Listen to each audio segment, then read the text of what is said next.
Hello students, now next lecture में हम लोग पढ़ेंगे व्हाट इज़ ब्लॉक शेयर। जैसा कि हमने अपने प्रीवियस लेक्चर में डिस्कस किया था कि there are 3 types of strength in tension member जो हमको कैलकुलेट करना होता है। उसमें से एक है ब्लॉक शेयर। तो हम लोग पढ़ते हैं पहले what is block share. Block share जैसा कि हमने पहले भी अपनी क्लास में देखा हुआ है जब हम कनेक्शन पढ़ रहे थे कि कोई गसेट प्लेट से या कोई भी मेंबर से कोई टेंशन मेंबर जब कनेक्टेड होता है तो वो बोल्ट के थ्रू जब कनेक्टेड है तो उसमें पॉसिबिलिटीज़ होती हैं या तो गसेट प्लेट के एज ए ब्लॉक फेल होने के या तो जो मेंबर है उसके एज ए ब्लॉक फेल होने के। जैसा कि इस डायग्राम में आपको दिख रहा है जहाँ पे gusset plate as a block fail हो रहा है और ये गसेट प्लेट पूरे इस टेंशन मेंबर के साथ निकल के बाहर आ रहा है। तो इस टाइप के फेलियर को हम लोग ब्लॉक शेयर बोलते हैं। इसमें जो ध्यान देने वाली बात यह है कि the block share failure occurs along a path involving tension on one plane and shear on the perpendicular plane. That means कि अगर आपका ये प्लेन टेंशन में है तो इसका परपेंडिकुलर प्लेन shear में होगा। इसी के अकॉर्डिंग आपको सारे कैलकुलेशंस इसमें करने होंगे। जैसा कि आपको नेक्स्ट फिगर में दिखेगा, सपोज एक कनेक्शन है जिसमें 2 प्लेट को हमने बोल्ट के थ्रू जोड़ा हुआ है। ये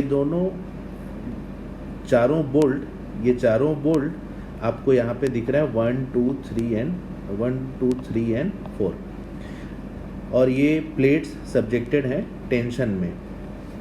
तो जब इसमें ब्लॉक शेयर फेलियर की बात हम करेंगे तो इसमें 2 प्लेन आपको दिख रहे हैं, एक जो इस टेंशन के डायरेक्शन में है परपेंडिकुलर डायरेक्शन में और एक जो उसमें अलाइंड है।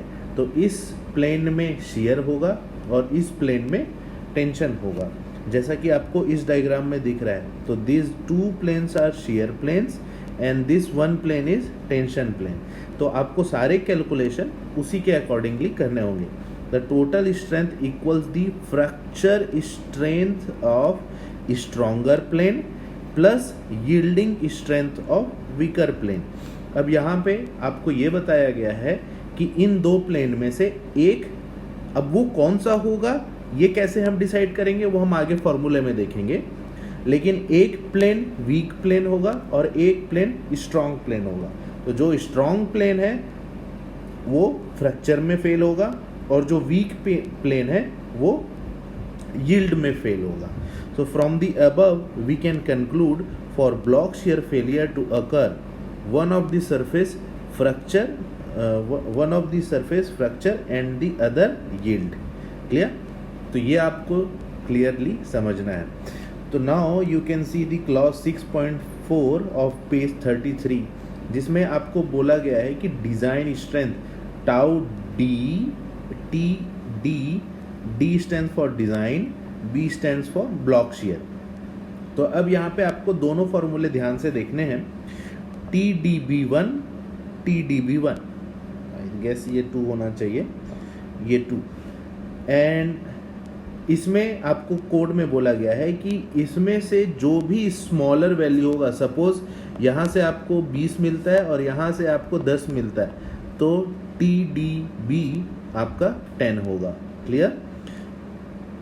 नाउ आप इसमें देखेंगे AVG stands for area, V shear and G gross। A area, T tension and net। A area, V shear and net। A area, T tension and G gross। इसका मतलब है पहले फॉर्मूले में वीक प्लेन किसको माना गया है? शेयर प्लेन को, और स्ट्रॉन्ग प्लेन टेंशन प्लेन को। इसीलिए टेंशन प्लेन में जो फॉर्मूला हमने लगाया है that is the rupture formula FU, और वीक प्लेन में जो फॉर्मूला हमने लगाया है that is the Y yielding, gross yielding, और दूसरे केस में हमने क्या किया हुआ है, रप्चर लगाया हुआ है हमने शियर में, और यील्डिंग लगाया हुआ है हमने टेंशन में। तो अकॉर्डिंगली आपको ये दोनों फॉर्मूले के लिए आपको कैलकुलेशन करने हैं, और जो सबसे इन दोनों में से जो कम वैल्यू देगा that will be your tau D B. Clear? So when one either plane area reach plane reaches ultimate strength, the other plane develops full yield। And इसमें आपको एक चीज़ आपको बताने वाली ये है कि why we use 1/3 this 1/3 multiplier in shear. तो इसके लिए मैंने आपको पहले भी बोला था कि आपको स्ट्रेंथ ऑफ मटेरियल की बुक से ये जवाब मिल जाएगा, बट आई गेस आप लोगों ने अभी तक देखा नहीं होगा। उसका जवाब ये है कि there is a interaction of normal stress and shear stress is govern by von Mises yield criteria. तो वॉन माइसेस ने ये बताया था कि this is the yield criteria जिसके कारण फेलियर होता है। So this relation normal stress and shear stress F Y and this thing is govern by this relation. और हमारे केस में सिग्मा वाई और sigma Z both are zero. तो जब आप इस फॉर्मूले में जीरो पुट करेंगे and tau X Y is same for everyone all cases, तो जब आप इसमें आप ये वैल्यूज पुट करेंगे you will be getting this formula. और इसीलिए आपको टाउ एक्स वाई में ये √3 मिलता है for sigma X equals to 0। So when you will use this relation, you will always have this multiplier. Okay, now this figure I hope we have explained it. Now we'll do one numerical for this, जिससे आपको ये पूरी चीज़ें आसानी से समझ में आ जाएंगी। So suppose इस क्वेश्चन में आपको बोला गया है determine the tensile capacity of this section for example 4। ये प्रीवियस एग्जाम्पल का ही क्वेश्चन है जिसमें आपको एक गसेट प्लेट के थ्रू आपको 2 एंगल मेंबर कनेक्टेड मिले हुए हैं जिसमें 2 अलग अलग सिचुएशन है।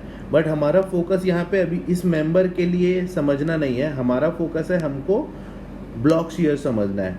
तो कुछ स्पेसिफिकेशन आपको दिए हुए हैं, तो आपको सॉल्यूशन में देखिए एंगल ऑन अपोजिट साइड, ये सब गसेट प्लेट के थ्रू आपको TDG और TDN। TDG क्या है? Design in gross yielding tension capacity of in design strength due to the net section fracture, ये दोनों के कारण निकाला हुआ है। ये जब हम लोग अभी एंगल सेक्शन पढ़ेंगे then will look into this. हमारा फोकस है ब्लॉक शियर निकालने में। So what is the block shear strength? So from the previous figure we can see कि ये सब आपको पहले से मिला हुआ है, एंगल और ये। क्लियर? अब सपोज हमको इसका ब्लॉक शियर निकालना है। ब्लॉक शियर निकालने के लिए TDB1 और TDB2 कैलकुलेट करना होगा आपको, और उसके लिए आपको 4 एरिया चाहिए होंगे, AVG, AVN, ATG और ATN। क्लियर? तो सपोज एक एंगल मेंबर है जिसमें ये 6 बोल्ट हैं, इन 6 बोल्ट का साइज आपको दिया हुआ है और इनके बीच की स्पेसिंग आपको दी हुई है, एज डिस्टेंस आपको दिया हुआ है। तो इसमें ये प्लेन शियर का प्लेन है और ये प्लेन टेंशन का प्लेन है। Clear? With this now we would like to calculate AVG, gross yielding.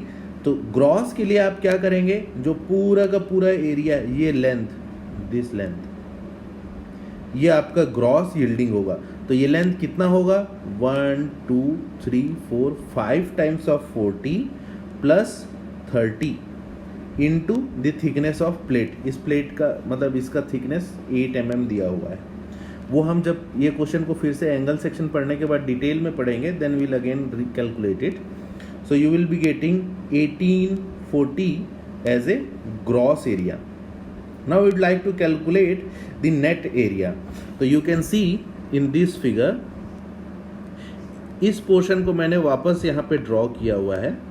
तो in this figure you can see net area के लिए आपको क्या करना होगा, तो you have this length which is equal to 5 times of 40 plus 30, तो आपको ये पूरा लेंथ मिल गया। अब आपको डिडक्शन करना है। डिडक्शन क्या करना होगा, आपने एक्चुअली ये लेंथ बस ली हुई है, ठीक है। तो डिडक्शन के लिए क्या करना होगा, 6 बोल्ट हैं आपके पास, 6 इंटू 18 होना था, 18 इसके बोल्ट का डाया है, बट यहाँ पे एक हाफ किया हुआ है।